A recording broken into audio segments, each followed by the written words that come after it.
Okay, let's do it. Hey y'all, it's Trent Knox with the Trent Knox Show, and today I'm joined by Jeremy Calcote. We're going to talk about the entertainment industry, acting, and how he got into the business. Want to say what's up, Jeremy? Hi guys, I'm Jeremy. It's nice to meet everyone. Hey, if you could give the listeners, my small group of people who listen to this, like a background story on who you are, where you're from, and whatnot. Sure. So I'm from Colorado Springs, Colorado. I grew up in kind of like a military family, so kind of from all over. But this is where I spend most of my time. Uh, got into the entertainment industry about 3 years ago. Never expected to be there, but that's where I found myself. I am represented as an actor at Donna Baldwin Talent Agency here in Denver, Mm-hmm. and looking for representation elsewhere in the country so I can move that career forward. Yeah, that's cool. That's awesome. I was just talking to. I was at South by Southwest. We were talking about how I was there. I was talking with you, and I had ran into a voice actor, and actually, I recommended him to talk to Steve Austin about his, actor's voice workshops and whatnot. And aren't you and Steve Austin at Donna Baldwin? Aren't you guys both with her? That's correct. Yeah. Yeah. Steve actually helped me get set up with that. He's a great coach. If you're looking for acting or voice acting experience, he's really the way to go, especially if you're in the Colorado Springs area. But I know that he does voice acting remote too. I'm pretty sure. So Oh, he wherever you're does. at, I didn't even know that. I think so. I think he does a lot of that, the voice acting stuff remote.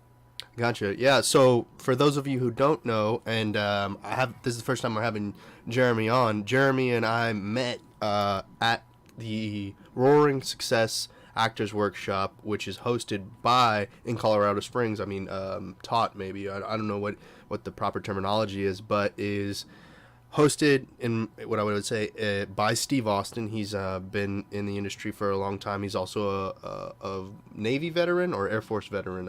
Air Force Air veteran. Force Yeah. veteran, and Yeah. it's a military town. So if you've been around that, it's a different type of vibe. Very structured and family oriented, and so like that's the type of thing that you get from Steve Austin's class. But what was some of your favorite things that you got from that? I know you probably stopped by, but you're probably busy now since you're now doing more work.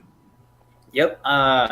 So one of the best things about Steve's class is just like his intro into acting. I had never had any acting lessons before that, and he makes the environment really comfortable Hmm. without being like that kind of like too comfortable where they're just telling you, "Hey, good job on everything," and Yeah. he gives you great direction. He knows all the technical aspects of acting and really knows how to like help you develop a character and how to turn to the camera, how to clearly speak to the camera. I learned teleprompter, ear prompter, a little voice acting from him, and he's an all arounder. He knows everything. It's great. Yeah, that was one of the cool things, and also I'm not sure if I actually said this. Me and Jeremy met through that workshop because I was doing volunteer videography work and kind of just getting a documentation of Steve Austin's class and the actor's voice and Roaring Success there, and you came in I think into the class. I went there the first time in I think 2015 of July, and then the year after that in 2016, right? Mm-hmm. You joined the class. I had left for a little bit. I had went and did some other work in music and with kids and stuff in a music studio, and then I went back after because I really I wanted to do videography again, so I went Mm-hmm. back and honestly I don't at that time I didn't know how to fit into the thing, but I what I know now definitely I wish I had done then. You know what I mean? Yeah, no, Um, I feel you. but actually, it was in Steve Austin's class that I kind of got the concept of doing podcasts and live streams and whatnot. I wanted to do I wanted to live stream all of his like courses or classes and whatnot, Yeah. but he didn't want to put a lot of the he didn't want to put all of the classes online, kind of so that people would come and still get value out of coming to the class. But one of the first things I wanted to talk to you about on this list of subjects that I got is Mm-hmm. networking, and I feel like the in class actors workshops build a stronger connection between the actors because it's in person. How do you feel? Do you think that there is like maybe like an online actors workshops that are gonna be valuable, or off? Is it still gonna be more valuable to go into a class? I think that there's definitely room in the industry for more online content like that, Mm-hmm. because there really aren't so many online resources for that. I mean, you got Masterclass, and then there's some YouTube guys that do it, but really, at the end of the day, you're going to have to go to class. I Mm-hmm. think that having that one-on-one with a coach who can watch you on and off camera is super important. And that's Mm-hmm. actually one of the great things about Steve's class that I should have mentioned up front is you are the impetus for Steve putting everybody on camera. So Mm-hmm. whenever you go to class and you have a monologue or you have a scene or whatever you're doing, you're always going to be on camera. So you can see how you look. Your coach can see how you look off camera and then also review you on camera, which is Yeah. super important if you're going to be an on-camera actor. Mm-hmm. So I think it's definitely going to still be one of those things where you have to go to a classroom and interact with people. And it's really hard to do a two-person scene virtually, you Yeah. know? Yeah. So It I feel like the actors workshops, something like the what were those, what are they called, whenever you go and you do a scene, what was it called? the um scene work, no, you guys learn a scene and then you go and perform it. What's that called? just, you mean like just like right there on the spot? No, you went to Denver and you did it with other people. Oh man, I can't remember. The Not showcase, sure. showcase, Oh, the showcase. Yeah, yeah, showcases. yeah, yeah. Oh yeah, the So showcases. you don't get that opportunity if you're not so much offline. But Right. where was I going with this? That you like it's there's a learning curve is what I was gonna get to is like for me. I had never gone to anything like that. I had taken some acting in front of the camera courses in college, but that was vastly different than that what Steve was putting together, and he really got more personal. I felt like than any other acting theater coach that I've ever worked with. You know what I mean? And really worked with you, and gave more camera opportunity than I've ever experienced with anyone else either. No, I agree. Yeah, it was super nice to have that opportunity.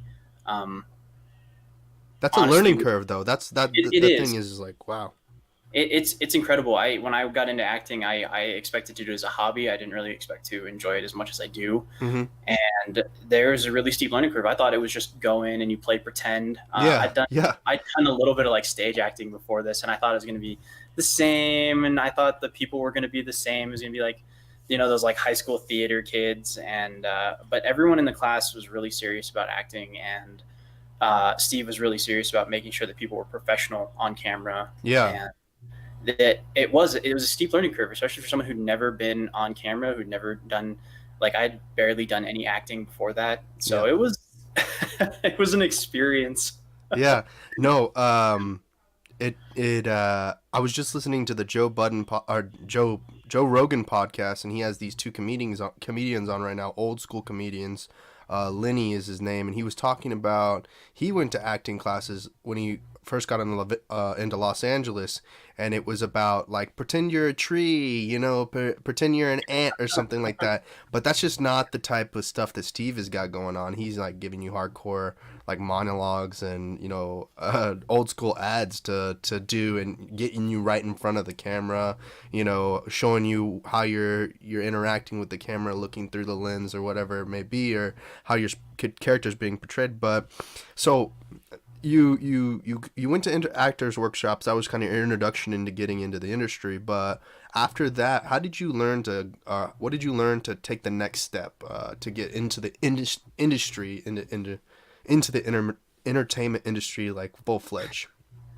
um well, after I got into class, I just had the friend that got me into Steve's class really pushed me into my first round of auditions, like doing independent stuff at like community colleges, and Mm-hmm. and finding independent gigs around the Colorado area. Mm-hmm. And that kind of like gave me the impetus to actually start going to auditions and whatnot. And then after my first year, I submitted to a couple agencies in New Mexico, because that was, you know, there's lots of stuff going on down there in Albuquerque right now. Netflix and Amazon, I believe, are both bought studios down there. Mm. So I thought, hey, that's where I really need to go to be professional. And I got an agent first round try, and I was like, wow, that's crazy.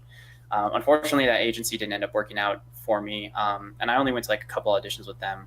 And this last year was just kind of bare bones kind of work, but this year has been a lot more interesting. Now I'm with Donna Baldwin Talent in Denver, and Mm-hmm. they've been throwing me just auditions as soon as they come up, and it's been great. I booked a gig with them. I got a gig coming up on Thursday, and then I got an audition on Wednesday. So that's really been my intro into the professional entertainment business. Is like the best thing you can do is get an agent. It's so hard to find any kind of paid work on your own. I Mm-hmm. managed to do that a couple times in like my like first year or two. I found a couple paid gigs that were just independent things that people post on Facebook, and like I did one for a church, and then I did one for like an auto clinic down here, Mm-hmm. just like a mechanic shop. So I mean, it was fun. I was getting paid to do something that I loved. Yeah, that's awesome. What kind of other opportunities got you to network into something like that? You said you had a friend. Have you gone to any like conventions, or have you done any other meetups or something like that? I go to events all the time. Mm-hmm. If there's an event where there's going to be actors and film people, I try and go as often as possible. Mm-hmm. There's one here um, called the Peak Film Forum that's run Mm-hmm. by a man named Ralph Giordano, and he's just a local guy who loves film and loves making films and loves actors. And he set up this little. I know he's not the original creator, but he's the one that keeps it going. He he's got this little community of filmmakers and actors in Colorado Springs, and we meet once a month, and just to kind of touch base and see what's going on in the community. They show short films all the time. It's just a great place for people to go and interact and meet others and grow their skills, show their work. And then other than that, like I try and go to as many conferences as I can. Mm-hmm. I go to find meetups, film industry in Denver meetups Mm. whenever I can. And then the New Mexico Film Conference was the last big thing that I went to. It was in November, I think. Mm-hmm. So that was pretty interesting. They had a bunch of like LA casting directors and New Mexico casting directors and talent agents, and lots of good information.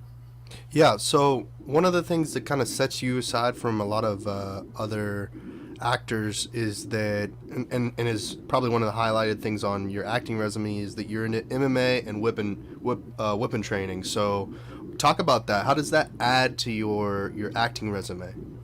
Um, so far hasn't really done much. Oh, really? Yeah, no, like no one in like the independent community, at least here in like Colorado, is making like actiony type stuff. I know it's a big thing in some places. Like I know a lot of like California YouTube groups make like action short films, and Mm-hmm. that's really fun. I'd love to get more into that. It is interesting though how often I get asked to do like play like bad guys who like use a knife or use a gun. I have done some fight choreography for like a couple independent films, Mm-hmm. which has been really cool. And yeah, I'd love to put my martial arts experience into more. I'd love to use it more in the film industry and Mm-hmm. kind of become that action star. But Off the record, though, or not off the record, off the script. mhm. Wasn't one of your friends? He had like a, not one of your friends. One of the other guys in the actors workshop. Didn't they have like a Nerf gun thing that they were doing, or I don't know. Maybe I'm. I thought there was some sort of there was like a skit based video production company that was doing Nerf gun and stuff in Colorado Springs. I didn't wonder if you would even if you'd heard anything about that, but I don't No, know. I haven't heard anything about that. It sounds like fun. Yeah, Who doesn't love Nerf it guns? sounded fun. It was like something I heard during class, but I don't remember much about who or what was doing it. But you actually started doing work with what was the guy, other videographer's name that was in there? Tyler. And Yeah. did he help you get to the first paid gig, or how did that work? Tyler really got me hooked up in the film community. He's one of those guys that just knows everybody, and Yeah. he's always like looking to put groups together to do Mm-hmm. fun stuff. Without Tyler, I probably wouldn't be as involved as I am, Mm. because it's nerve wracking getting into something like this. Because everybody, when I got in, everybody already knew how to act. Everybody already knew the videography. Everybody knew everything there is to know about film, and I knew nothing. Right. But Tyler really helped me by introducing me to a bunch of different people, and I made a whole bunch of new friends because of that, who were willing to take the time to show me some stuff. And Tyler is a really good actor and a really good videographer, and Mm-hmm. just learning from him has been super helpful. That you could, there's a lot of things you can only learn in class, but there's some things you can only learn when you're out actually doing the work. And Right. Tyler was really instrumental in helping me learn some of that. Yeah, that's super cool. And then, so what was your first paid gig? What was that first acting role that you got paid for? So my first paid gig was a Thanksgiving like promo video for a church. It Oh, was cool. called one. It was called 1,000 at the Table. It's for a church in Denver, and one of the people that Tyler introduced me to actually was a producer, and he was hired by that church to produce this video. And he's like, "I have this perfect role for you. Would you want to come up?" And it paid like a couple $100 or something. Yeah. But it was, I mean, and it was like just one night. It was one night of shooting, and I got to sit down and have a free Thanksgiving meal with a whole bunch of other people I didn't know, Awesome. and promote this really great thing they do at this church, where they just invite people from all over to come have Thanksgiving at the church. Mm-hmm. So people that don't have family or don't have anyone to be with on that holiday can have people to be around and interact with. So, what kind of discipline goes into the business of acting, and how do you go from your first paid gig to your next paid gig? The discipline in acting really comes from just staying on top of it and staying motivated, Mm-hmm. because you have to constantly, when you're not represented by an agent, you have to constantly be out seeking work. Mm-hmm. So, whether it's browsing through your Facebook groups or looking, through Cast It Network or Actors Access or whatever you're doing, you just have to keep it up, and you have to keep going to auditions no matter whether you're getting told yes or no. Mm-hmm. And there's a lot of no's because you're not right for every part. But it's really just comes down to discipline and hard work, and just keep trying. That's as far as like staying in the business. And then the other things like managing, if you're an LLC or not, managing your taxes, just Mm-hmm. doing the research and finding out what needs to go into that. Yeah, because being an actor, if you're not like signed to a large agency, is like being an independent contractor or something like that. And do you have a manager, a No, talent manager? I don't have a talent manager. No, Okay, no, my agent's the only thing I have in this industry, and she's gotcha. great. Gotcha. And so she'll help you with a lot of the gigs, but particularly there's other roles in the entertainment industry that there's more like headhunters or people who will go out there and search, and kind of like the music industry and whatnot. But Yep. talk about what's the auditioning process for something like a gig or a role or something like that, and how do you get started? What is it like? So auditions can go really like one of two ways. First, there's the in-person audition where they say, "Hey, you need to be at this location at a certain time," and then they usually, hopefully, you'll get, a set of sides, like a mini script beforehand that you can practice, But sometimes they'll just give them to you there Yeah. when you get into the room, and you'll have to do like a cold read. But really, it can be intimidating, I think, is the biggest thing, because you go and you walk in front of a bunch of strangers that you have no idea who they are, Mm-hmm. usually, and then you have to put on a performance, whether it's practiced or impromptu. You never really know what they're looking for, so that's really kind of like my process. Is I always try and read the script. Like when I get an email from my agent, I read every little bit of that email, because like if there are other sides attached, that can be helpful. Yeah. If there's like a description attached, that can be helpful, because you really need to try and figure out what the people in the room are looking for. Mm-hmm. But you also need to know what you can do. So if I think it's always better to just like kind of have an idea of what they're looking for, but work within your own bounds, like work within Mm-hmm. who you are to make that part fit for you. Not try and make it fit for them, but fit for you. And whether it goes over well or if it doesn't, that's all you can do. Yeah. You can't be everything. Yeah. So what's like Popular belief. what's one of your worst and your best experiences while auditioning for a role? Best experience, I did an on-camera audition. That's the other type of audition where you put yourself on camera Mm-hmm. using your own equipment, whether it's a phone or like I have a Sony A6300 that I use. Um, then they usually send you the slides and you have to read it on camera. Mm-hmm. Best experience, I did one recently that my agent just loved because I know a little bit of videography, I know a little bit of lighting, I know a little bit how to do color correction and editing, Mm-hmm. and that really gave my audition like a next level type look. Mm-hmm. So, and I got huge compliments from my agent for that, and I ended up booking that gig, so that was fun. So that was a really great moment for me. Worst moment in an audition, and I think this is the worst moment for everybody in an audition, is all right, thank you, I think we've seen all we need to see. Mm-hmm. Have a nice day. You know. Do you? I think I heard someone talking about this either before. Did you walk into the room and did you even get to read any lines, or was it just like your look that they were looking? They were looking for a certain look. Well, it's hard to say because sometimes you can tell like immediately when you walk in the room, they look at you and they go, no. But if you put on a good performance, maybe they'll go, maybe. Yeah.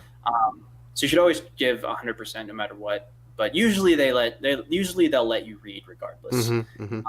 of what they think, just to see what's going on. I think that's the hardest part though, is when you go in, you give 100% and you think, hey, I actually did pretty well. Mm-hmm. And then they don't ask you for follow-up, they don't give you a redirect, and they're just like, okay, thanks, bye. And sometimes that's a good thing, sometimes it's really bad. And the worst part is you never know until they either call you for callback or they never contact you again. Yeah.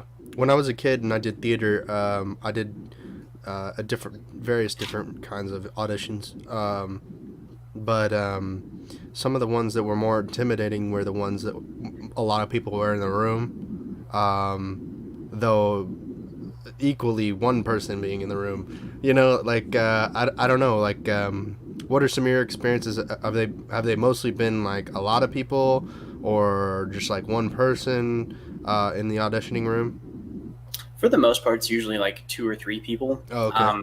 So it's usually like 2 or 3 people at the table. So usually there's the casting director, Mm-hmm. there's the director, and the reader. Mm-hmm. Because I've mostly gone for small gigs. Like I'm by no means like super professional actor. Right. And then there's usually like a camera guy and maybe a sound guy, Mm-hmm. or maybe sometimes the camera guy and sound guy are one and the same. Mm-hmm.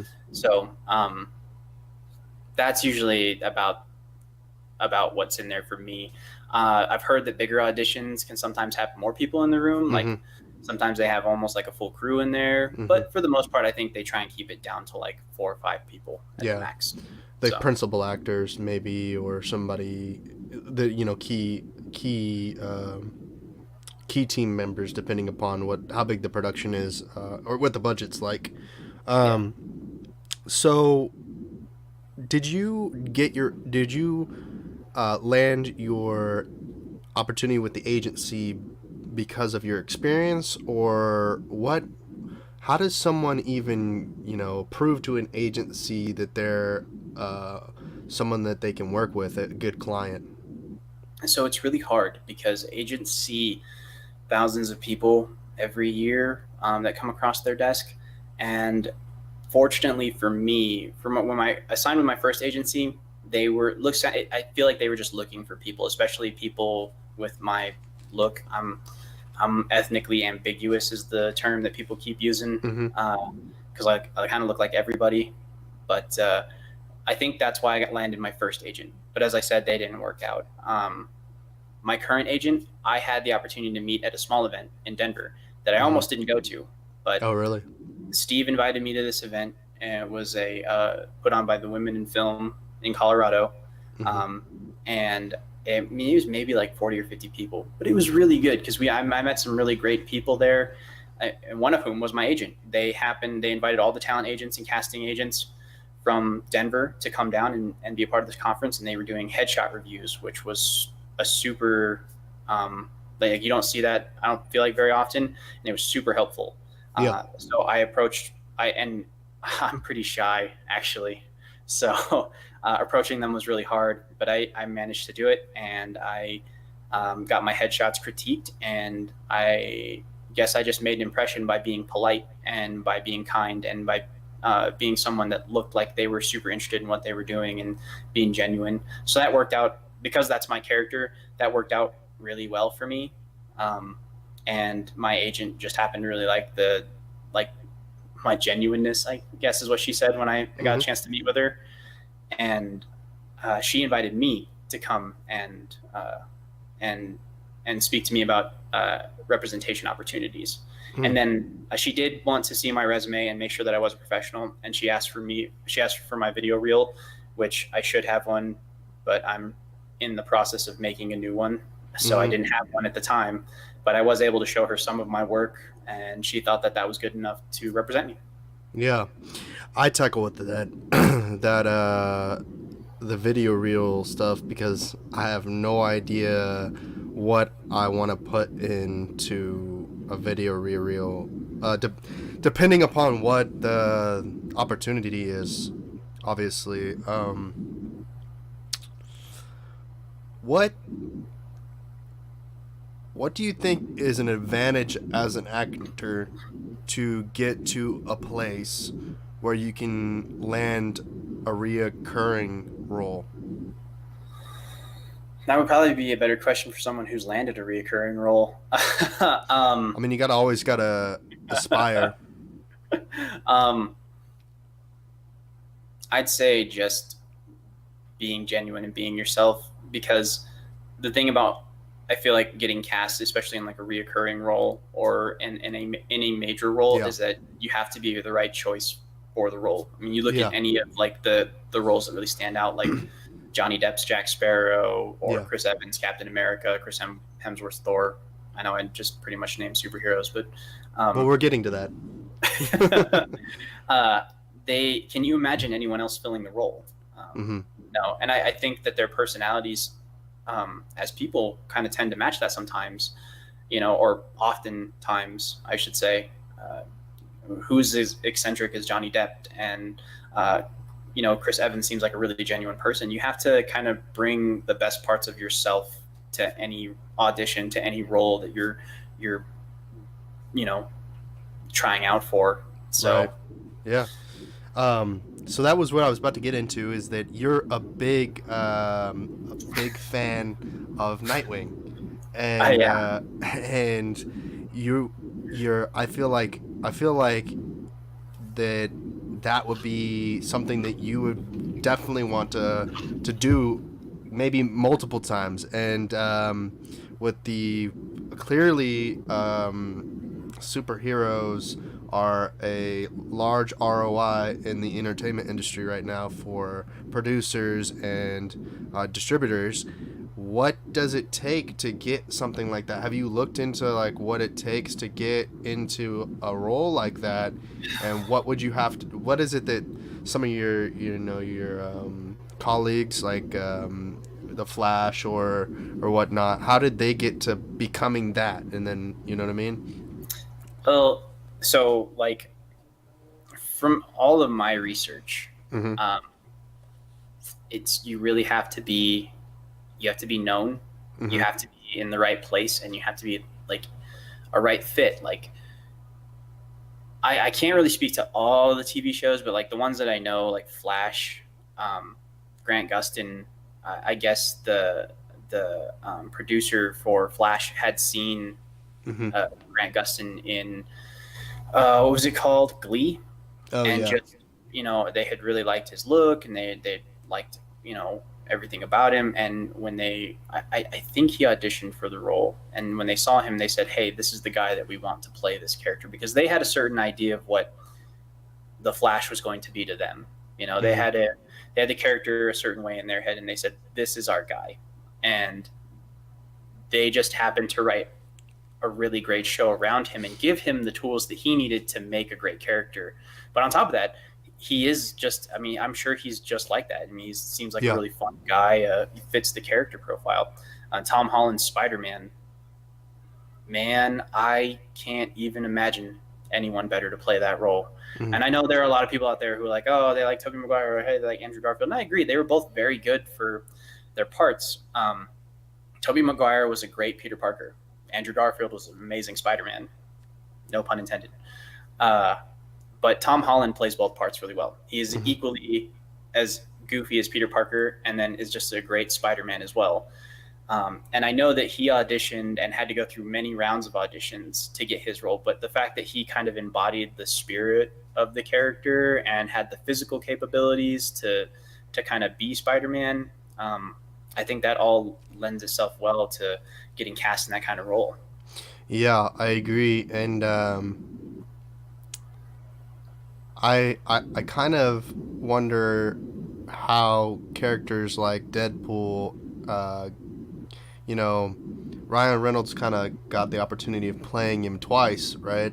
Right. You know, through the X Men originally, and then he went off and he did the Green Lantern, and then disassociated with the Green Lantern and went and did the Deadpool, and was asked to do the Green Lantern again, but was told he said that he wanted to go with Deadpool. Um, so, what is it? I mean, how much can someone? I mean, isn't it that Ben Affleck is not going to play the Batman again? So, what is like? How long can you be a superhero? I mean, obviously, like Flash Gordon, the original, or not the original Flash Gordon, but one of the original Flash Gordons. What's his name? I forgot his name, but the bigger guy that looks like David Hasselhoff, that was in Ted too. But that guy, he's always gonna be Flash Gordon because he's continually going through the Comic Con, the stretch of Comic Cons to re-promote the character, right? Right. So like the opportunities in the comic world are great. So like if you ever do get the chance to be Nightwing, you get to play the television show or the movie, depending upon what it is, short film, whatever, and then you can just go on a world tour of Comic Cons, portraying the character for people and fans of the character, and Yeah. it's one of the greatest gigs in acting, I think, at this time. That, and then obviously like the Riverdales and the Netflix specials like Stranger Things or whatever, the cult classic type of stuff that you can repeatedly go to conventions and sign autographs and whatnot. But if you're something like uh, Chris Pratt with the Jurassic Park, you don't necessarily get that kind of opportunity. It doesn't translate as much to these Comic Cons, whereas his Guardians of the Galaxy, he's able to go in there and do. So like, I guess this kind of goes back to taking it away from like the acting role that you have to have, like, which was an advantage for you to get the opportunity at the agency, is that you're multifaceted, or you've learned other skills outside of acting, like videography, sound, lighting, directing, producing, some sort of other aspect in the industry to elevate. Like, what do you think? Like, what's a good step? I mean, I've talked to a lot of actors who are struggling, frustrated, and also in the music industry, frustrated because they're dedicated to the art, but they aren't ready to do something like you would do. Put the camera on themselves, create their own series, do their own documentation, get on podcasts like this, or go to meetups. So it's like, how do you get over that nerves, those first things and get the ball rolling? What is it like? I don't know if you could explain it. Sure. I mean, as far as the nerves go, that's everybody. I mean, Mm-hmm. there's maybe like 1 in 10 people that are like, when they get in front of the camera, that's just where they live. They don't care. They have no nerves whatsoever. They'll do anything, and that's a good thing. But I mean, it's not always a good thing. Mm-hmm. I'd say, like, as far as what you're getting at, if you can't just live and breathe just to act. Mm-hmm. And it's, don't get me wrong, I love acting. I think it's great. But in order to be a versatile actor and even just a versatile person, you have to have experience, and that's just not just acting experience, but life experience. Mm-hmm. So one of the things that gives me an edge up is, if I need to play certain part and I have experience doing something like that in my life, Mm-hmm. uh, like being homeless or living out of your car, Mm-hmm. I've done that. I know what it's like. So that would probably give me an edge up if I wanted to like play a homeless guy. That's not super glamorous, but Yeah. it's something that I've done. It's something I've experienced, and I'm not saying anyone should go out and be homeless. Like Mm-hmm. it's rough. It sucks. Um, but you know, just that kind of thing. Go out and have a hobby that you enjoy. Like the martial arts thing. I love martial arts. Mm-hmm. I it's it's it's something that I can't go without in my life because I just love to do it, and it's not because I want to be a badass or anything. It's just because I like both the development of myself, my discipline, and my concentration, and I do like the competitive aspect of it. I like to get in Mm-hmm. there and test my skills. I I think things like that, or if you really love music, just continue to play music. And if you're going to be in a band, great, develop your band. But, have hobbies outside of that that make you interesting, give you experience, stuff to write about, stuff to make songs about. And Mm-hmm. it's the same with acting. Just life experience in general is what I would say is the most important for getting past that. And as far as, just having that fear, like if you're a shy person like me, I'm considered outgoing by a lot of my friends, but a lot of my friends are like super introverts. Mm-hmm. Um, I would say it's just a matter of it's okay to be nervous, it's okay to be anxious and to be afraid. But if you have a goal in mind, you'll push past it. Like if you really want something bad enough, you'll push past it. I think it was Arnold Schwarzenegger said he said don't have a plan B. You know, Mm-hmm. um, don't have a safety net because if you don't have a safety net, you have to succeed. Mm-hmm. So that's kind of how I'm trying to live my life right now is I don't have a plan B anymore. I used to have like all these things like, well, if acting doesn't work out, I'm going to do this. If acting doesn't work out, I'm going to do that. I don't do that anymore. Now I'm just like, this is what I'm going to do. And whether I'm super successful or whether I'm just, minorly successful, this is where I want to be. Like I want to be in this business. So that's what I'm doing. Mm-hmm.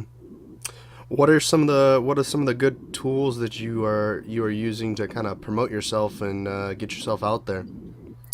Um, myself, Mm-hmm. myself is the best tool. A lot of people say that social media is a great way to do that, and I can kind of agree to that.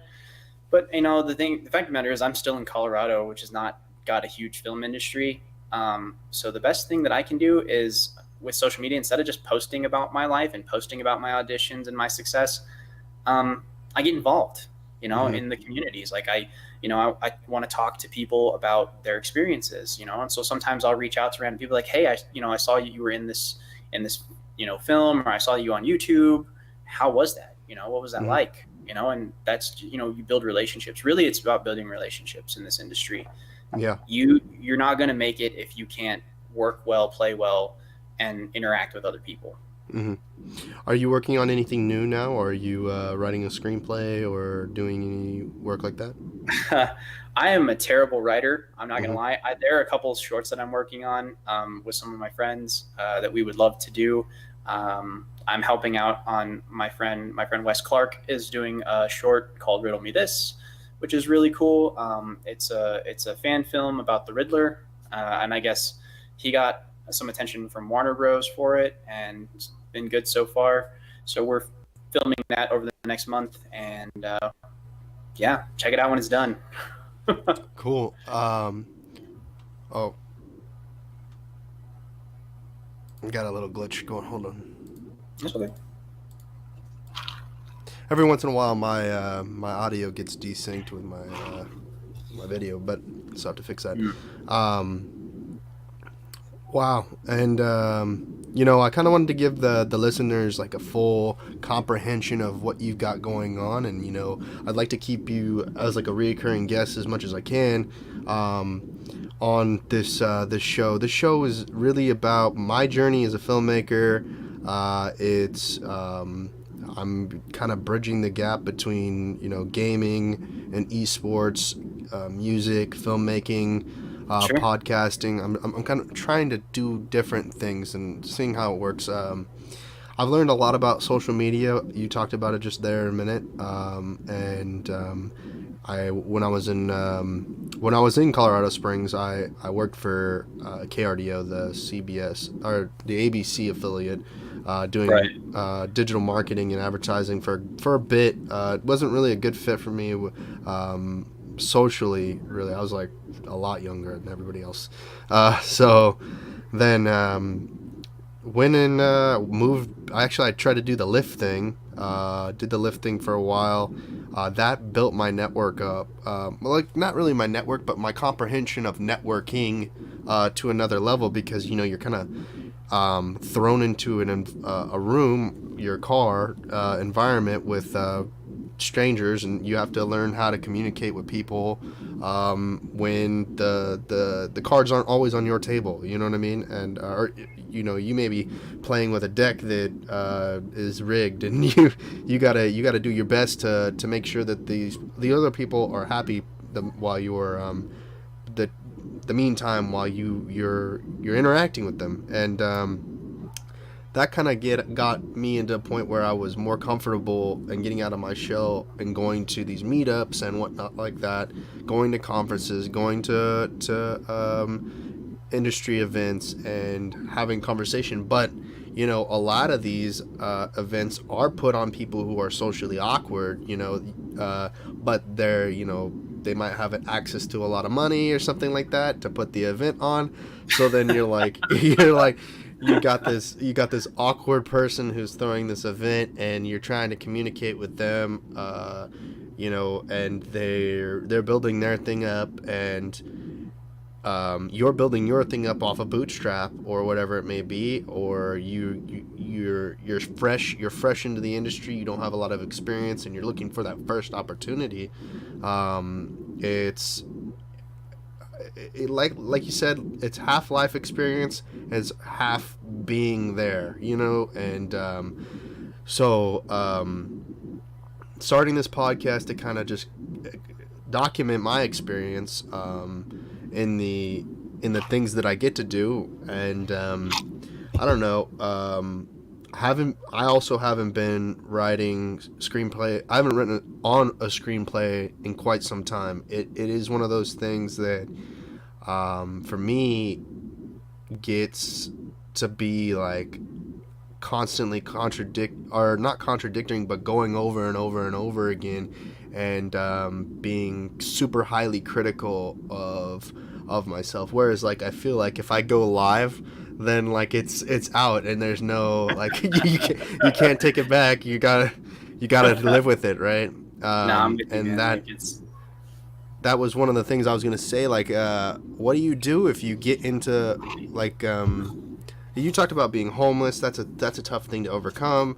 But recently Liam Neeson said some things that were a little bit off color, and now he's having to I mean, he definitely he fights the fact that he's from another country, and he's speaking a language that he's not native in, and like there's just, for people who are getting into anything new, and like whether that's you sat in a cubicle, you were doing some sort of accounting, you were a coder or something like that, and you're like ready to just completely change your industry and go do acting or videography or event production or something, within the entertainment business, or even if you have this wild idea that you're going to create some sort of industry changing product that does some woolly woo, or like something that nobody knows about. There's gonna be risk. There's gonna be the point at which you get a lot of public scrutiny, and you get into the point where you're like, how do you deal with people looking at you and judging you, and not get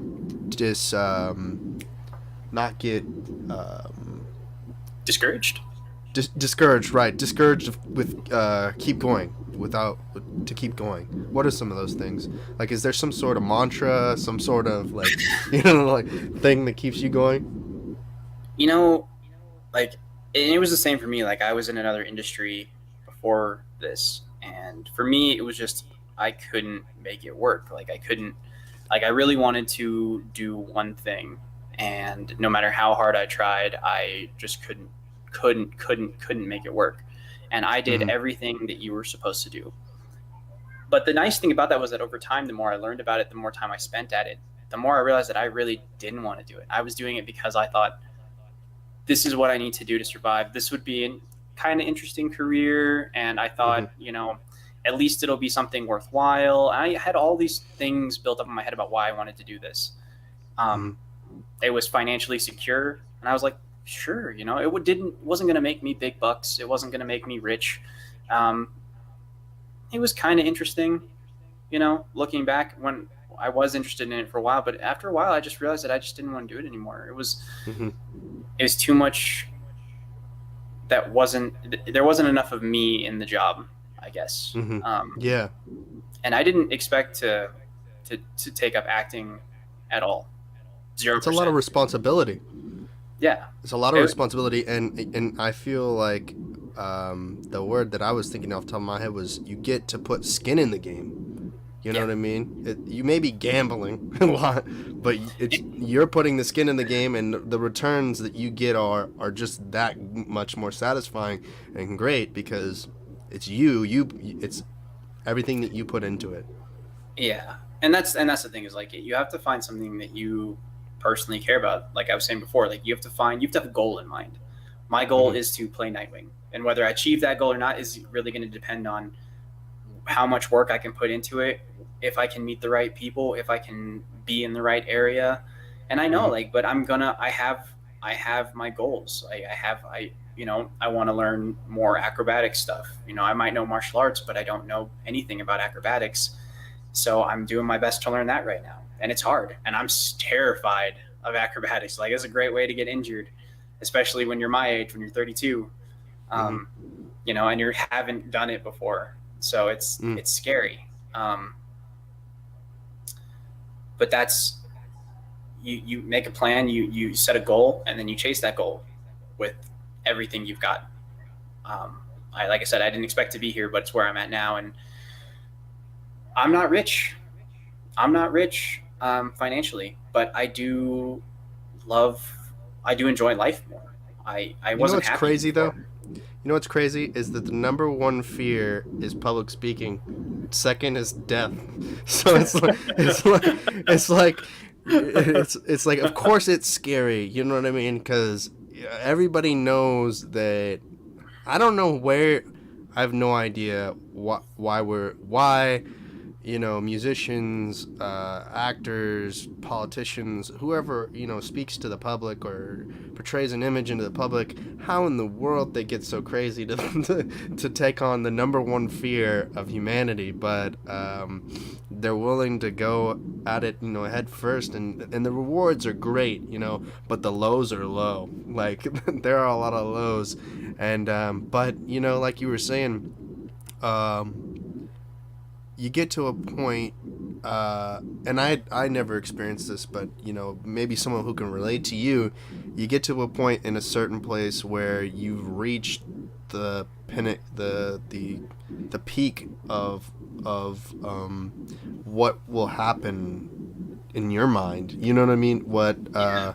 What the options or the avenues for achieving greater success will be, and it always it appears, and in many cases is that in these more independent businesses, or working commercially on film or whatever, that there's no cap to how successful you can be.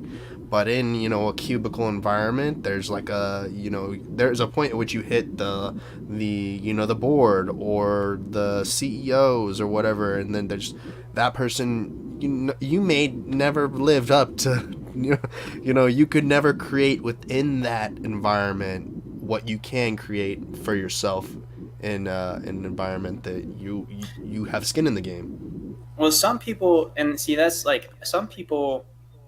It's my day. I have a day job, like every actor that isn't Mm-hmm. famous, and maybe even some that are. I work for an advertising company right now. I work Mm-hmm. remotely. They're actually based out of Austin. Oh, Um, really? yeah, and What? they're Who are really they? they're called Canopy Management. Um, I yeah, think I've seen some stuff downtown. I'm not sure where they are though. yeah, they do Amazon advertising. Oh, They nice. help Amazon sellers with their like ad campaigns and stuff. And it's a really cool business. And here's why: as much passion as I have for acting, and you have for videography and for podcasting Mm-hmm. and the things that we do, the guys that started this company, they're all about business. They put their skin out there all the time. They're out there, making deals and talking to people and growing their business, and they love it. And it's a very infectious attitude, and that's why I like working for them. Um, Mm-hmm.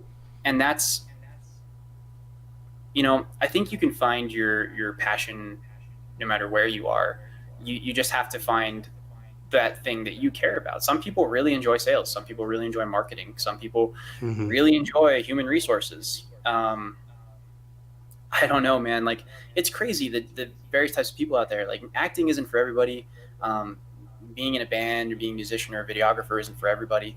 Sometimes you're just like a logical person. Like programming. I have a friend that loves programming. He thinks it's Mm-hmm. for him it's the most creative you can be because Mm-hmm. he's constantly working on new code, and when there's a problem he loves to find creative solutions around it, and I don't understand any of that stuff. Like, I don't do coding at all. It's Mm-hmm. it's crazy to me that people can do it. Um, but yeah, I think that just finding your passion in life, because and I think I was recently listening to a commencement speech given by Jim Carrey, like last year or the year before or something like that. Oh, nice. And one of the things that he said that really stuck with me is that you can fail at things that you don't like. Like, you can fail at things that you think you're supposed to do or think you need to do, but ultimately that you don't like. So why Yeah. wouldn't you take a chance and fail on something that you do like? And Mm. I think that's the advice I'm trying to live by right now. Is like I might fail at being an actor. I sure as heck don't want to, and I'm going to do everything I can to make sure that I don't. But you know, I would rather fail at being an actor than spend my whole life locked in a cubicle. Mm-hmm. That's for me. Some people may never want to do that, and that's Yeah. okay. Yeah, because it's scary and there's a huge risk and you have to wear a lot of hats. Uh, the what kind of freedom does this other day job allot you? Because my day job, I just did a podcast about this, a solo podcast. I do all those new last mile delivery services. Yeah, And I'm trying to build a business out of that. I don't have a lot of capital or anything like that, and so I'm using the capital that I had when I was working regular 9 to 5 type jobs into this new work as you go. When you clock in, do your work, that whatever you do, independent contractor work for various different outlets. And so I'm trying to build a different sort of business. But I keep on hearing new things, right? Keep on hearing new things. Like there's this new way to do, like the lime scooter juicing, or like all these entrepreneurial ideas. How much entrepreneurial ideas does your job offer you, and what is it that makes you able to keep doing that? so I'm pretty new to the company. I've only been with them 3 weeks or so. Mm, Um, cool. and I'm part of the HR department. And part of what appeals to me about it, it's remote, which is nice. So I get to work from home. Mm-hmm. I'm an independent contractor, so I make my own hours, which is great. The only Oh, thing that they nice. require of me is that I have to meet hiring goals, and that's great. Because I love meeting new people. Like, Mm-hmm. every time I meet somebody, it's an opportunity for success for them or for me, either in my day job or personal life, whatever. So there's always an opportunity there when you're meeting new people, and I think that's what really that's why I get out of bed in the morning to go to this job. Is um, I love to meet new people, and this company is just they're full of great great people. The guys that started it are awesome. The people I work with on the daily are amazing, and I think that's the big thing for me is I like a company that recognizes hard work, Mhm. that has this like collaborative spirit. They put their people first. They put their business partners first. Mhm.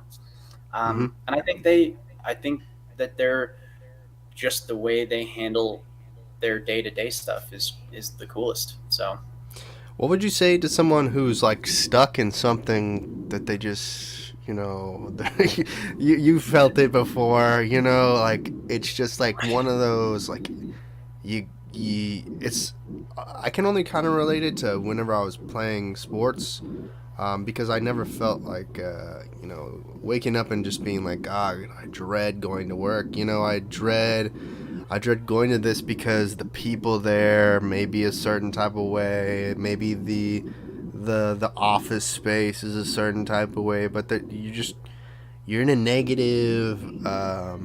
They're in a negative and emotional state, and it just increase by going to work.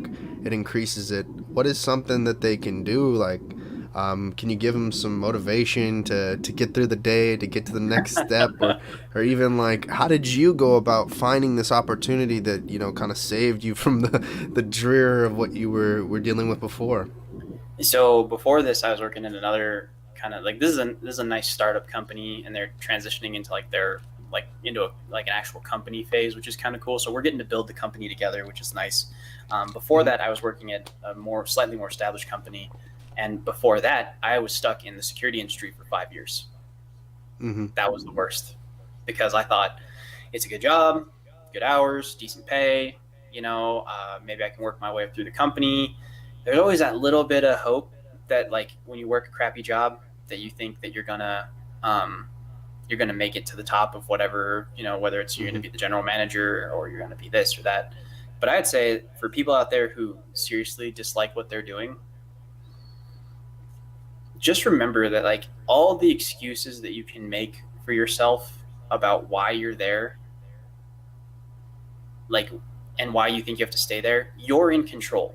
You're in Mm-hmm. control of your own life, and it's super difficult to make the time after you come home from a job that you hate and go, I need to find something new, I need to find something better. I need Mm-hmm. to sit down, work on my resume, make a cover letter for each individual job that I'm going to apply to. But Mm-hmm. just, not to sound cliche, but just do it, because no one's going to help you out of it. There isn't a magic pill. There isn't going to be some magic opportunity that just gets presented to you. You have Mm-hmm. to make your life happen. Um, so just get out there and do it. If you're not happy with your job, don't stay. You don't have to stay. There are other opportunities out there in either the same career field or a different career field. You just have to find it. Like, you have to actively put the effort in to find it, and that is the worst part. It's like the same as going to the gym every day. You have to put the effort in. If you put the effort in, it's amazing what you can accomplish. Imagine you spend an hour a day just applying to jobs. How many jobs can you apply to in an hour? How many jobs does that make in 365 days? What are your odds of getting hired at a better company? And Yeah. don't just stay at the next company. If the next company doesn't work out, it's okay to move on. We're in that Yeah. kind of like, it's not like it used to be where you can, like, you stay at a job for 20 years and the longevity gets you a promotion or moves you up the chain. Mm-hmm. Companies aren't working like that anymore. They're all about bigger, better, faster. um, Mm-hmm. Mm-hmm. so if you can't keep up, they're gonna cut you, and you're never gonna go anywhere, or they're gonna keep you where you are. Don't work for mediocre people. Yeah. Get out there and find Yeah. those people who are willing to who are willing to pay you what you're worth, and a place that you feel you can provide a service at, like a place that you feel comfortable, and a place that you want to be there every day. You know, a place that you get up and go, I can't wait to go to work. Yeah. It's so hard to find, and I'm not trying to downplay how hard it is to find that, but you Yeah. don't have to, like, I think people just don't realize, like, you don't have to stay at jobs you don't Mm-hmm. like. um I know people all the time that, like, the best way that they found opportunities are just by, like, saying, okay, I'm gonna try this. No, this doesn't work out, I'm gonna try that. This doesn't work out, I'm gonna try that. And you can go overboard with it where you've just done too many random things. But if you find, I would say, first find something that you like to do, and then find a place you like to do it at. Mm-hmm. Yeah. I feel like a lot of people. I feel like this is something. This is a big conversation that people are having. Is a lot of people are sitting in dead end jobs, on their, whether it's in the restaurant business or security or any of these kind of like, I don't know what you call them, like entry level business level jobs. You weren't working at an entry level with the security, but you started there and you worked your way up. But I feel like a lot of people are in these, and they're just like they're looking at social media like Instagram, Twitter, Facebook, Snapchat, and they're seeing these people living their, quote unquote, hashtag living their best life. You know what I mean? And it's Yeah. just like all these photos of, all the good things in someone's life. And that's something that I'm trying not to do with my podcast and my platform. Is like, I have struggles, right? And maybe it is something that limits, and this is what I kind of find a negative.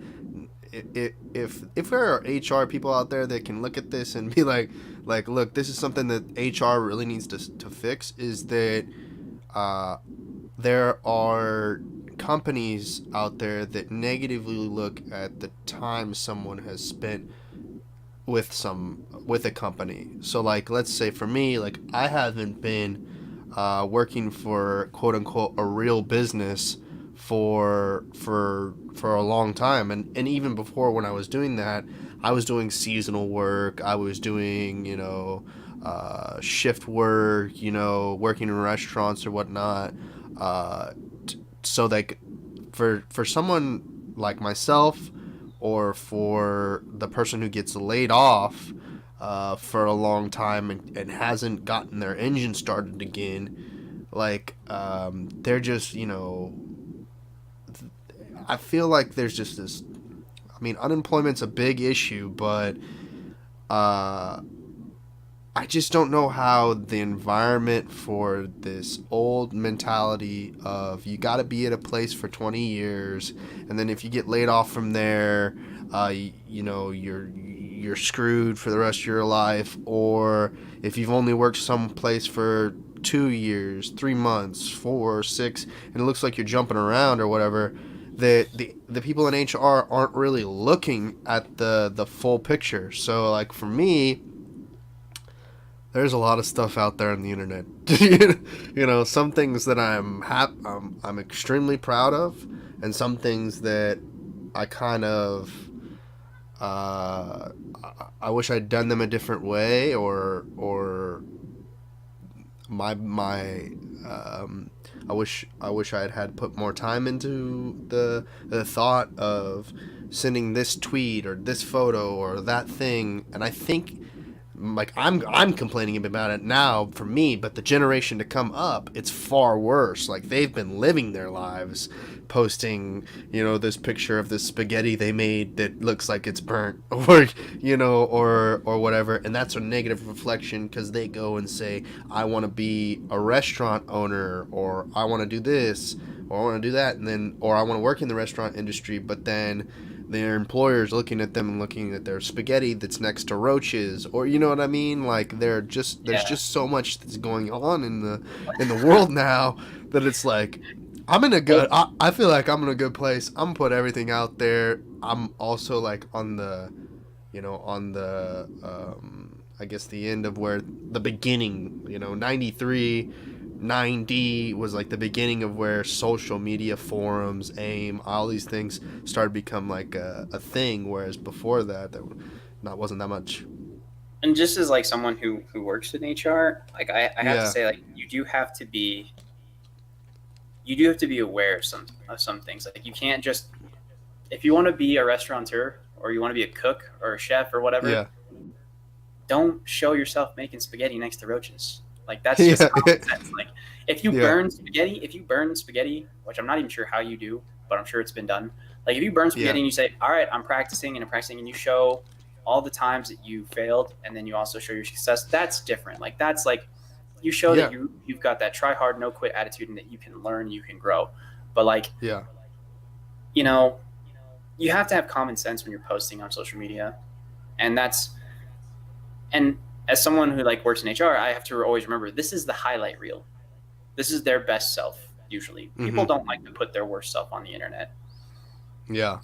So there's no real substitute. Like I can look at someone's social media and kind of be like, oh, they like this or they like that. But I try not to make some assumptions about who they are until I've had a chance to like speak with them. And even then I try not to Mm-hmm. make assumptions. I try to ask involved questions and find out who that person is, because like I was saying before, yes, you're in control of some of the stuff. And if you're in control of your life, and if you don't like your job, quit, move on to the next one. But you do have to build skills first. Like you do have to build the skills. Like no one's gonna hire me to play Nightwing right now because my resume does not look like someone who could hold his own on a Hollywood set. And I get that. I totally understand that. If someone were to take a chance on me, I would love it. But I'm still building my skills. I want to be able to make that performance good. I want it to Right. be. I want to. I want to be experienced enough to handle my own on like a Hollywood set. But and it's Yeah. the same when you're going for a new job. If you're looking to get into another industry, sometimes you're going to have to start at the bottom again. But then you Mm-hmm. have to think about, is it worth it? Like, is this in my life? For me, it's not about the money. I can live off of a very small budget because it's just me and my wife, and Mm-hmm. um, that's how we've decided to live our lives. Like obviously other Mm-hmm. people have other responsibilities that keep them working much higher paying jobs. But if you want to start over, you can plan for it. You can make strides towards it, even if you're taking classes in the evening or what. It's just, I mean, when I, um, there, like you said, like what, what is holding someone back from, achieving their dreams, you know, and in many cases it's a bad romance situation, and you brought up romance, so then I was just laughing and I was thinking like, God, there's so much that goes to it, and earlier I was thinking of that with your Nightwing, you wanting to act and portray Nightwing at a high level. What does that? I mean, that means that there's a high budget. There's the ability to do After Effects and so much that you can't do in a small studio. Whether that's on location shooting, if you're have to be in New York, or if I don't know much about the character, if he goes overseas, or if there's any sort of other aspect to it. But I think things are changing to where like fan created content is kind of slowly, the producers of fan created content slowly become the Hollywood. You know what I mean? It's like depictions, depiction. One actor may portray it. I mean, you only have, not to be rude or anything, you only have so long to be the character, right? Yeah. Unless you're doing something like Logan or something like that, playing the older version of the hero or the villain or whatever it may be in the comic world. I can't really associate that with anything other than that, unless you're talking about like Happy Days or something like that. When they No, come I back mean, and. and you're absolutely right. I have a limited time, which means that I have to work 3 or 4 times as hard to get Mm-hmm. myself prepared for that. And that's something that I've accepted as part of my goal, and like I spend hours practicing my acting on the daily Mm-hmm. because it's what I want to do. Like I don't just that's you got to practice whatever you want to be good at. There's no Mm-hmm. substitute for hard work. None at all. And once again, to quote Arnold Schwarzenegger, like I mean, he was like when he was in his 20s, he was working out 4 to 5 hours a day. He was working a job Mm-hmm. in construction. He was taking acting classes 4 nights a week. All Mm-hmm. that. In the span of a day. You know, and I have to be at least that dedicated. Mm-hmm. You know, I'm working on projects. I'm learning videography. I'm working on my script memorization techniques. I'm working on my on-camera auditions. I'm doing film projects with my friends as often as I can.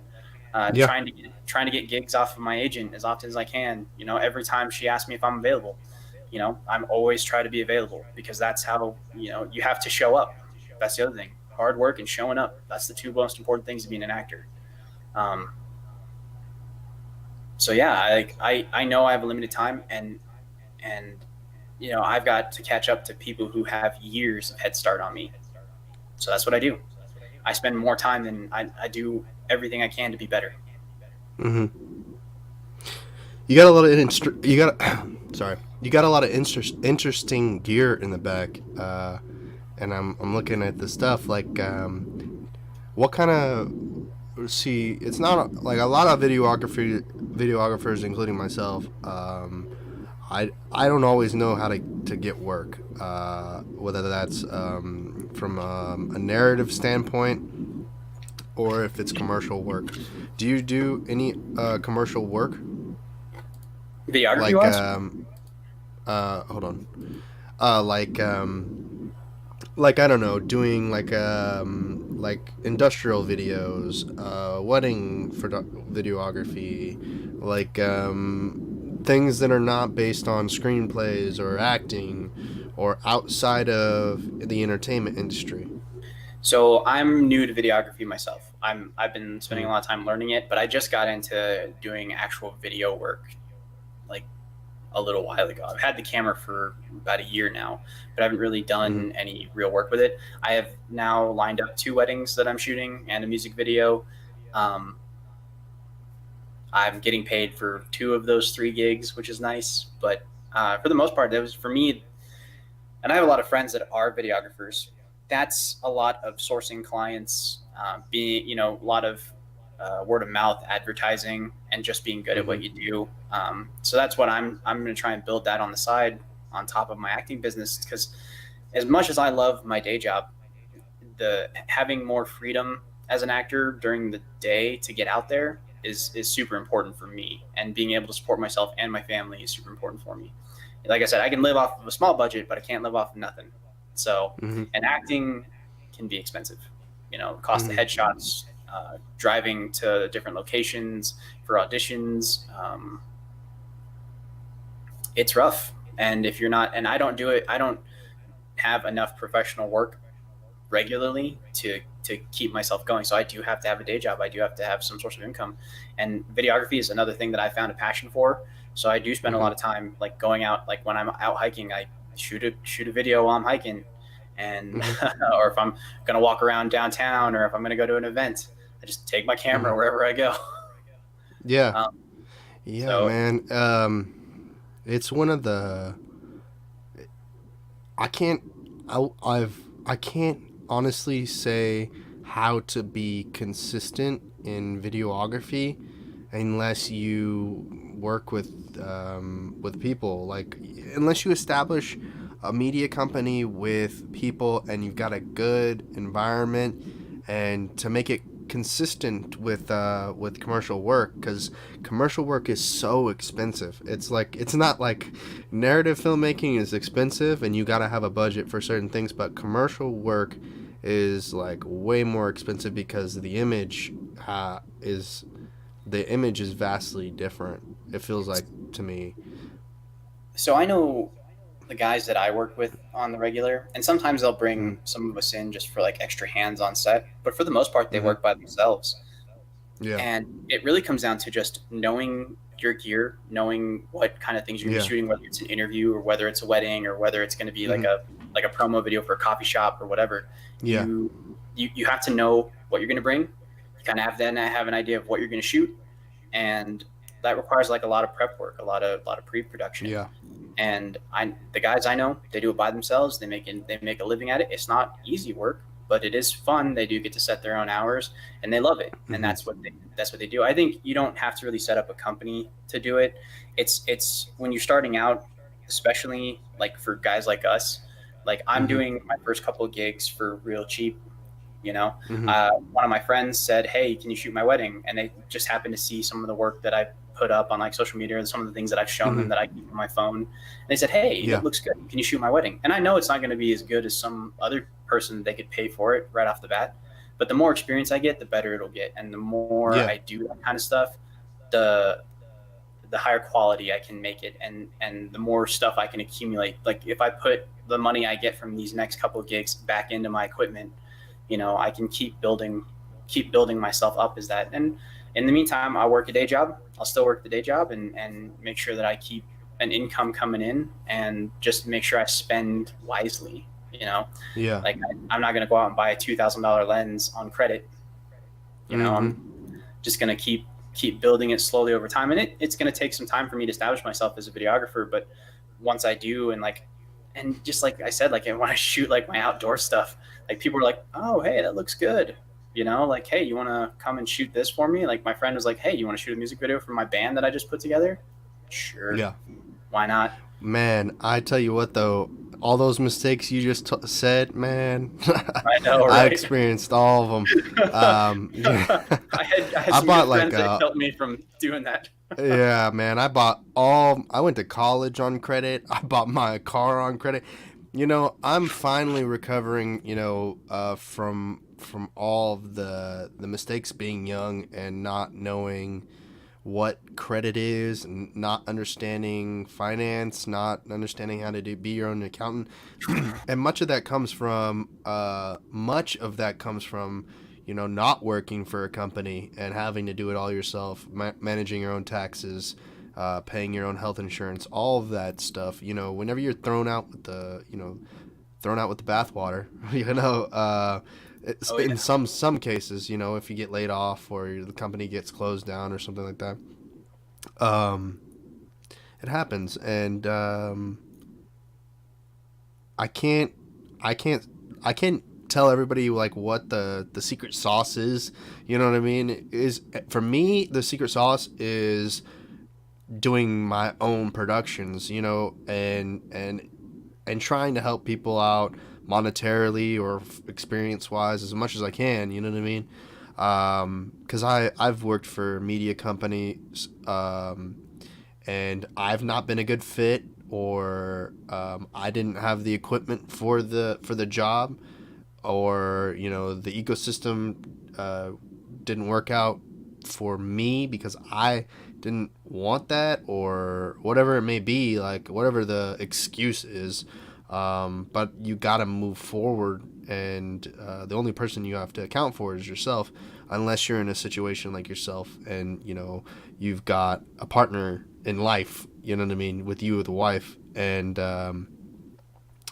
for me, being single, it doesn't matter what your gender is. You gotta hustle. You gotta go out there. You gotta network. You gotta make it happen for yourself. It's no one's gonna make it happen for you. Is what I guess what I'm saying. Yeah. No, you're absolutely right.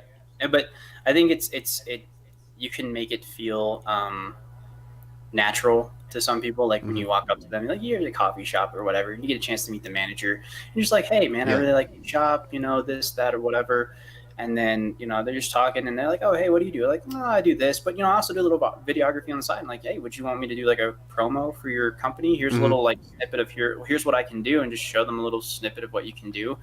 And like, Yeah. that's how my friend landed his last gig. They were like, oh yeah, that is great. And he's like, yeah, I'll do it for real cheap. And that helps build his business. So he can afford to he'll just go out and shoot something, take a day. And if you do it for free, you get to really make all the creative calls. Yeah.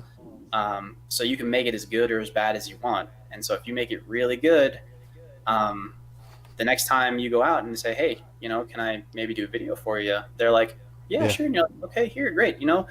Here's my rate, but I'm going to give it to you real discounted. And then, they may have some ideas that you have to work with, but you just kind of keep building it organically like that. It doesn't have Mm-hmm. to be like, I think, and that's how my friends do it, is like, it's very organic for them. They don't try and go out there and sell themselves, and they don't try and go out there Yeah. and just like hustle people.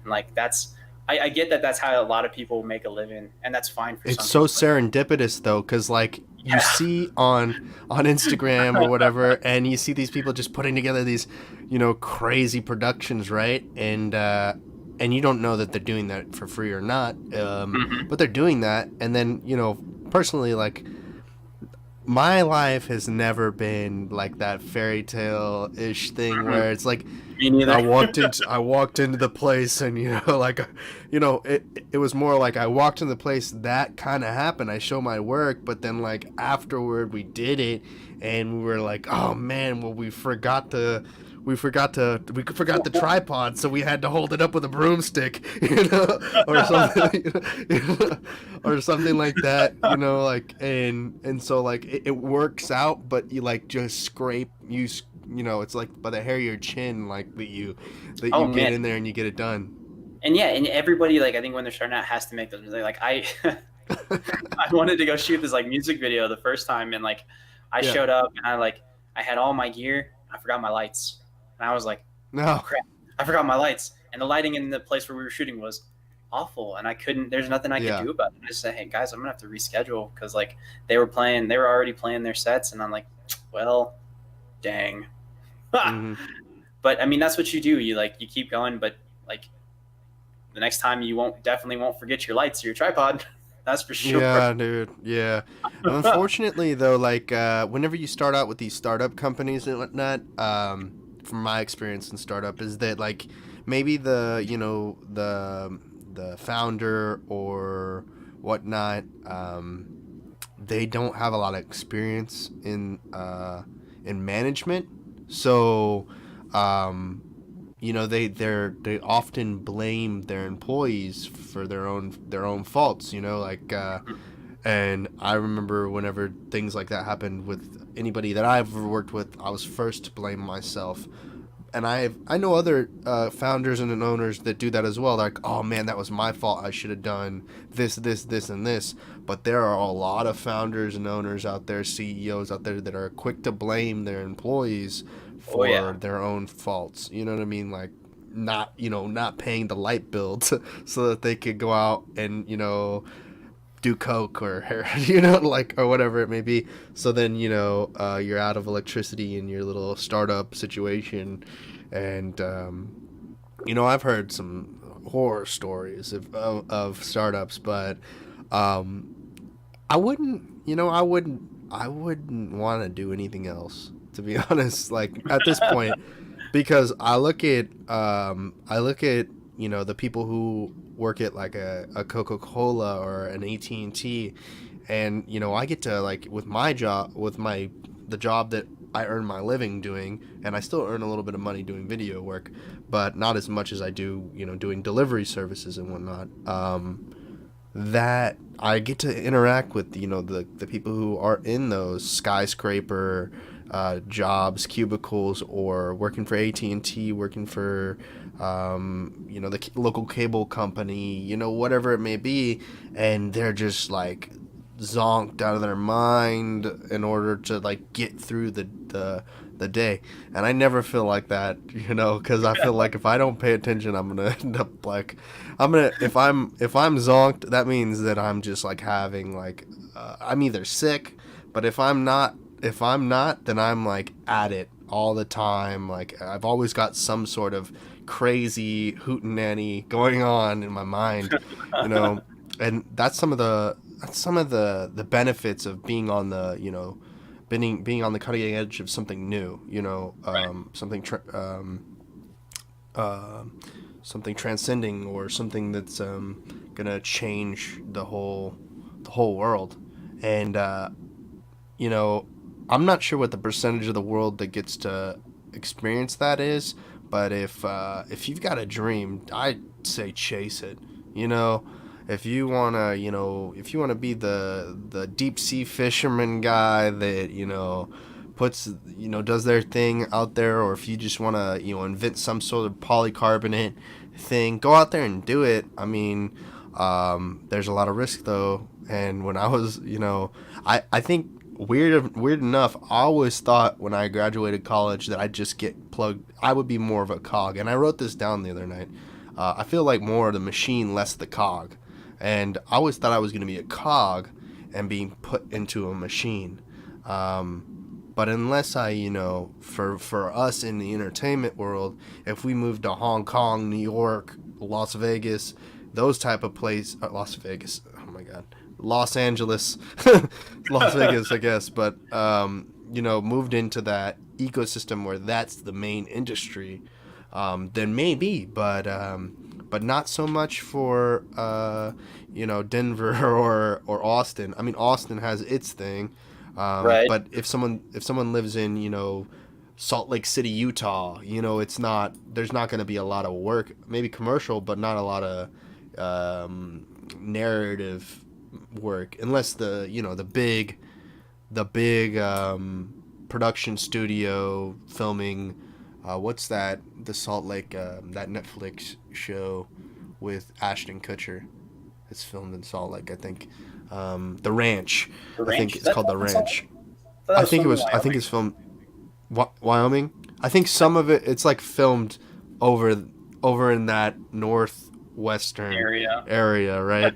So like for some reason I heard that some of it was filmed in Salt Lake, but Maybe I don't know. It no, probably. it's it's cool that it's cool to be involved, but it's also like you know it's a huge risk trying to do it somewhere where other people where the big studios aren't. You It's know, it's a uh, struggle, man. Yeah, I get you. yeah. It's um yeah, I struggle all the time with the fact that I want to play a major role. And, Hmm. being in Colorado, I love Colorado. I love being here where the mountains are, where it's Yeah. sunshine most of the year. And I even Hmm. like the freak, like random, like snowstorms that we get, like the one we had a couple weeks ago. Yeah. But um, I struggle because it is a huge risk, and there's a lot of fear and there's a lot of risk with moving to a place like LA or going to like New York or Atlanta Hmm. even. Hmm. Um, but I know that I'm eventually gonna have to make my way there, and as soon as I've built up enough experience, that's my plan. Like I Hmm. know I have to get out of Colorado, no matter how much I may love it here. I have family and friends here. I have a life here. I know I gotta go. Like Hmm. it's a matter of making sure I have the experience on my resume to carry over. Hmm. From at least in film, that's one of the advice that was given by the LA Isn't casting that director. crazy though? Isn't that crazy? Like, I'm crazy for thinking that I can build a resume of video work in a place there's not a lot of video work.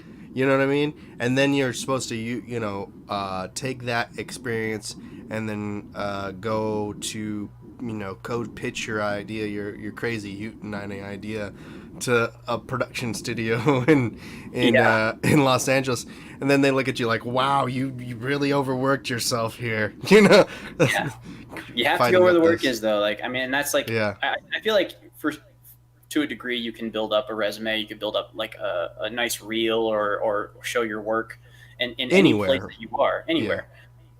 But eventually, to play among the big boys, you have to go Hmm. where they play.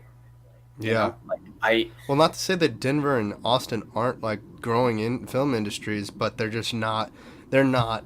Like you said, Atlanta, L.A., New York. They're just not there, and those places aren't slowing down anytime soon. You know what I mean? Now So. I am fortunate because New Mexico is only a 5 hour drive from where I'm at. So like Albuquerque, New Oh, Mexico okay. is up and coming. So I'm pretty lucky that because they shoot a lot of Netflix shows down there already, Mm. especially after Breaking Bad and Better Call Saul. Mm-hmm. And um, yeah, I'm fortunate that resource is nearby. So I'm hoping that I can move into that market sooner rather than later, and that'll Mm-hmm. maybe I won't have to move. That would be great. Yeah.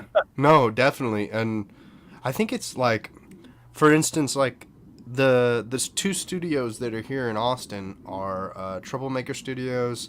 Two big Mhm. names are Troublemaker and Rooster Teeth. And when you start talking about and that's a horror slash in a gaming studio kind of thing. And whenever you talk about when you talk about like the actual like the film studio, the film studio lot, they don't use it for anything but like it's like the the the studios aren't like MGM. It's not a production studio lot. A bunch of smaller production companies come there and shoot right every once in a while if they're in the area, but I don't know. Denver kind of has its studio a lot, but it's not like the staple studio a lot for anything. But when you hear about something like, Albuquerque or whatever, they have that's a staple studio a lot for AMC, and so it's just it's vastly different. I mean, Vice does work here. I think Vice also does work in Denver as well. It's just like that's not really narrative. That's documentary stuff, and like I don't know. Yeah, It's I know what you mean. I would love to work for Rooster Teeth though. Like yeah, I'm a huge gamer, a huge nerd. I was a huge yeah, fan of Red versus Blue when they made it. Um, yeah, and I really like the shows they're putting out now in Austin. yeah, So I'm hoping to go to yeah. Well, RTX next year. they obviously have a lot of connection with Google and YouTube and whatnot with what YouTube's doing, and with I don't know how familiar you are with the Stadia. Have you heard of the Stadia? Mm-mm. Google Stadia is this new console. It's like cloud gaming, but it's built on the Google cloud servers, and basically you'll be able to go to like any game. You can like search it on Google, and you'll be able to play it instantly right off of their servers. That's awesome. I know it's been popping up on my YouTube. I haven't had a chance to watch any of the videos about it. Yeah, it'll get you. It'll get you going. It'll be like, wow, holy crap! I mean, I'm I've been hearing checking that. talks about it for a while, since last South by Southwest Gaming, about this underground, not underground, but like these people, these developers that have been contributing to this cloud system, and they were always saying things about it, but I didn't know that Google was gonna put it out like that. I never even knew it was in production. That's great though. And I'm a huge gamer nerd, so I probably Yeah, shouldn't spend as much time gaming as I do. yeah. What games are you playing right now? Me, I'm playing a lot of Apex Legends right now. Are you on PC? I'm on PlayStation and PC, and I am so bad. I'm the worst. Oh Terrible. man, I gotta get you right. Hold on. I'm gonna now right after this. When we finish up this podcast, I'm gonna let you go in a minute here. I'm gonna get your Apex stuff, and we're gonna get to playing some games. You Let's know, do it. I'm on PC though, so it's gonna have to play a PC. I don't have That's a fine. PlayStation. My rig is But I my Yeah. I think I told you last time we talked that my rig burnt out, so like my PC is like a little slow. So, but I yeah, can still play.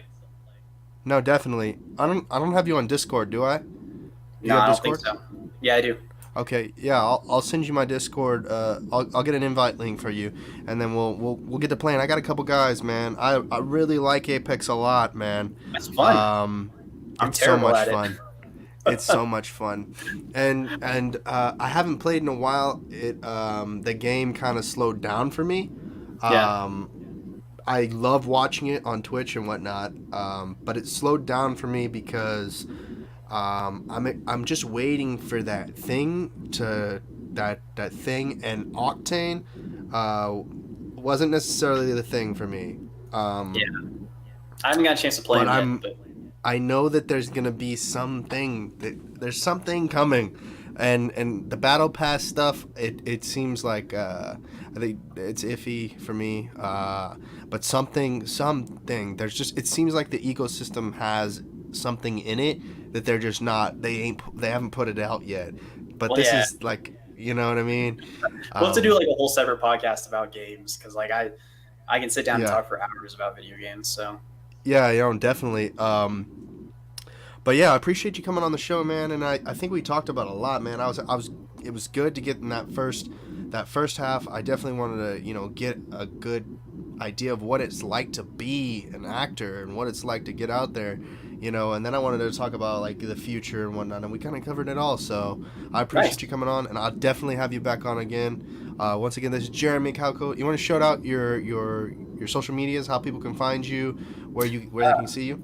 Yeah, you can find me by my gamer tag on social media because I'm still not a very professional actor in that regard. But you can find me on my gamer tag. It's Talavin, TAHLAVIN, or AVEN on PS4 and on oh my gosh, Origin. So yeah, you guys can look Okay, me up.